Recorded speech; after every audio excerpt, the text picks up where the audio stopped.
اب ذرا ایک بدچلن عورت کے مکر و فریب کا واقعہ بھی سن لیجیے۔ بنی اسرائیل کے یہاں ایک پہاڑ تھا جسے وہ بڑی عظمت والا سمجھتے تھے اور اس کی بڑی عظمت و توقیر کرتے تھے، اور اگر کسی بات کا فیصلہ کرتے وقت قسم کھانے کی نوبت آتی تو اس پہاڑ پر چڑھ کر قسم کھاتے اور اسے وہ سچا سمجھ لیتے۔ اس شہر میں ایک خوبصورت عورت تھی جس کا ایک نوجوان سے ناجائز تعلق ہو گیا۔ عورت نے اس کو اپنے مکان میں بلانا شروع کر دیا۔ شوہر کو شبہ پیدا ہو گیا۔ بیوی سے کہا کہ مجھے شبہ ہے کہ میری غیر حاضری میں کوئی تمہارے پاس آتا ہے۔ عورت نے انکار کیا۔ شوہر نے کہا اگر تو سچی ہے تو پہاڑ پر چڑھ کر قسم کھا لے کہ تیرا کسی سے ناجائز تعلق نہیں ہے۔ عورت نے کہا ہاں، میں کل پہاڑ پر چل کر قسم کھانے کو تیار ہوں۔ ادھر اس نے اپنے آشنا سے کسی طرح چھپ کر یہ کہہ دیا کہ کل تم پہاڑ کے نیچے ایک گدھا لے کر کھڑے رہنا، میں اور میرا شوہر پہاڑ پر چڑھنے کے لیے وہاں آئیں گے، اور میں شوہر سے کہوں گی کہ پہاڑ پر چڑھتے ہوئے میں تھک جاؤں گی، اس بہانے تمہارا گدھا کرائے پر لے کر میں اس پر سوار ہو کر پہاڑ پر چڑھوں گی۔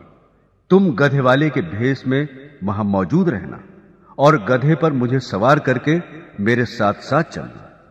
چنانچہ جب دوسرے روز میاں بیوی پہاڑ پر چڑھنے کے لیے گھر سے نکلے اور چلتے چلتے پہاڑ کے پاس پہنچے تو وہاں اس کا آشنا گدھے والے کے بھیس میں گدھا لیے کھڑا ہوا تھا۔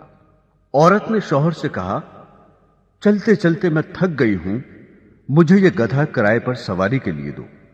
شوہر نے گدھے والے سے کرایہ مقرر کیا اور بیوی کو گدھے پر سوار کر کے تینوں پہاڑ پر چڑھنے لگے۔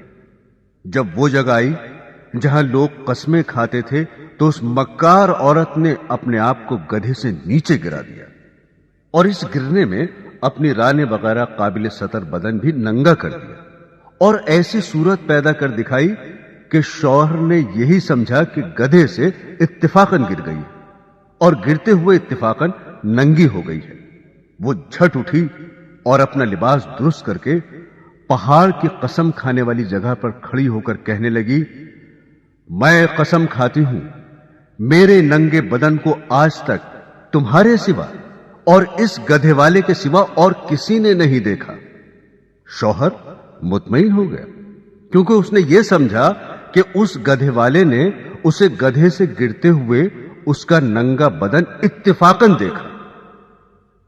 تو دیکھا آپ نے، عورت جب مکر و فریب پر آ جائے تو ایسی چالاکیاں دکھا کر شوہر کو بے وقوف بنا دیتی ہے، لیکن یہ پتہ نہیں کہ آج یہ گناہ کسی مکر و فریب سے چھپا بھی لیا اور کسی کو پتہ بھی نہ چلا تو کل قیامت میں یہ بات نہیں چھپے گی، اس لیے کہ اللہ کو سب کچھ معلوم ہے۔ اللہ سے کوئی کام چھپا ہوا نہیں، دنیا والوں سے چھپ سکتا ہے لیکن اللہ تعالی سے نہیں چھپ سکتا، اور اللہ کے نبی صلی اللہ علیہ وسلم نے اس کا عذاب بتا دیا کہ ایسی عورت سینے کے بل جہنم کے اندر جلے گی۔